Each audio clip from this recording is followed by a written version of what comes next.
Mirëmbrëma të gjithëve. Vazhduam bashkëbisedimin, diskutimin me kryetarin e Lidhjes Demokratike të Kosovës dhe bashkëpunëtorët e tij.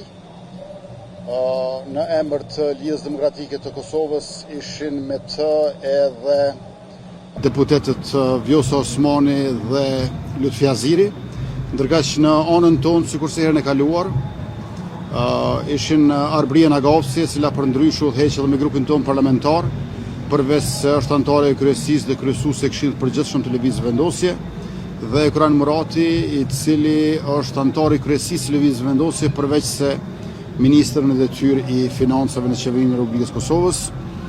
Diskutimi ishte i hapur, i sinqert, serioz. Do të vazhdojnë bisedimet, për shkak se është rritur mirëbesimi dhe është hera e parë që kemi diskutuar me dhe për emra të përveçëm.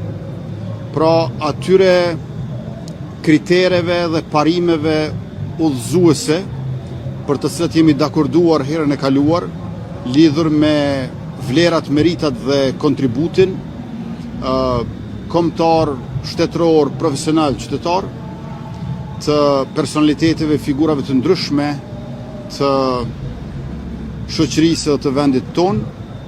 Ua kemi bashkangjitur edhe emrat konkret të cilët i kemi diskutuar, dhe ky është një hap i rëndësishëm përpara. Tash negociimi është shumë i vështirë, sepse duhet të diskutohet hollësisht e gjerësisht. Shumësia e emrave që trajtohen shtohet atëherë kur njërit prej bashkëbiseduesve në radhën kur ka fjalën sjell emër të ri dhe argumenton për filan personi, e më pastaj duhet të dëgjojë të tjerë se çfarë mendojnë për atë person, por lista e atyre emrave zvoglohet atëherë kur është e qartë se nuk do të mund të ketë dakordim për ndonjë emër të përveçëm.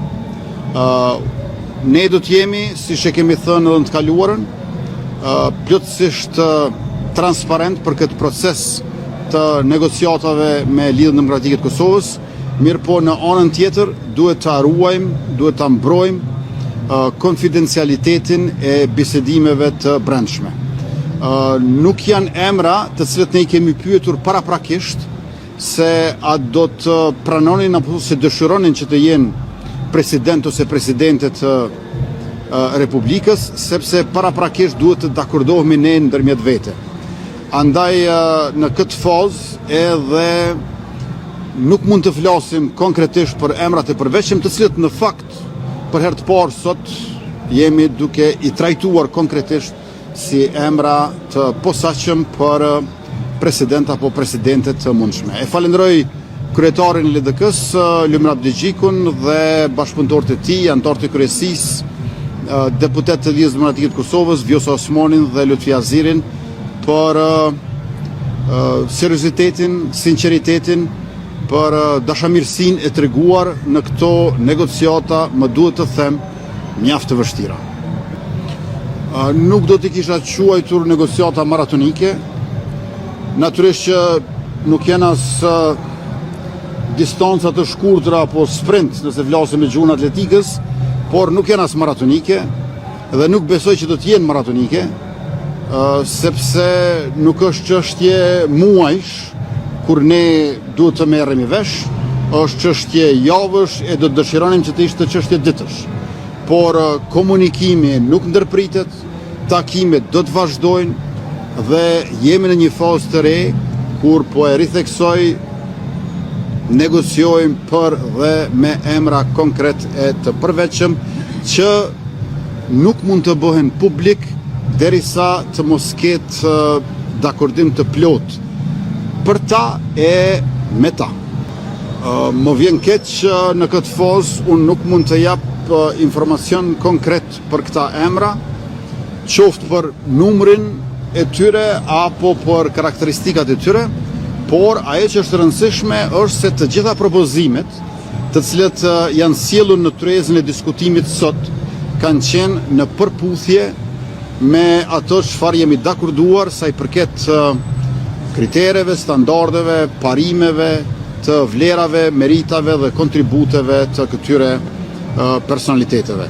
Pra, të gjithë janë personalitetet të mira, ka dhe shumë të mira, por neve na duhet të zgjedhim atë që është e shkëlqyeshme. Lufta qëllimtare e popullit Kosovës, bardhëse dhe organizatore së cilës ishte ushtria shqiptare e Kosovës, është luftë drejtë, qëllimtare, antikolonialiste, kundër okupatorit shekullor serb, dhe nuk ka proces gjyqësor as në vend, as jashti, që mund ta njollos UÇK-n.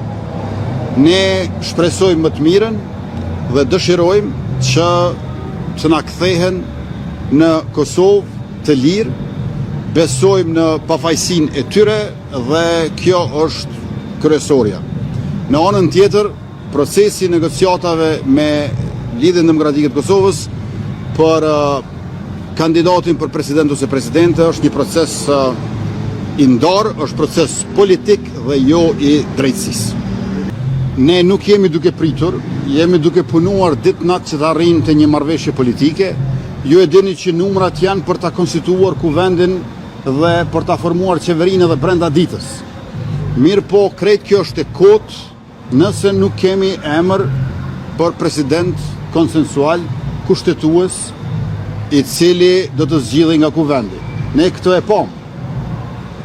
Unë u zgjodha kryeministër, pasi që e formuam, e konstituam legjislaturën e 10 në kuvend të Republikës, mirë po i patëm zgjedhje të 7 qershorit pas 28 dhjetorit.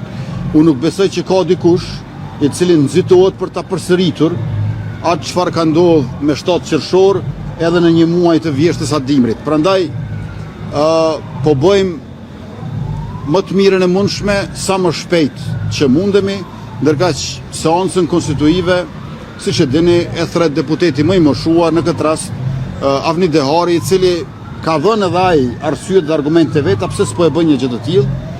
Ju e dini që pati incidentin në kuvend. Tash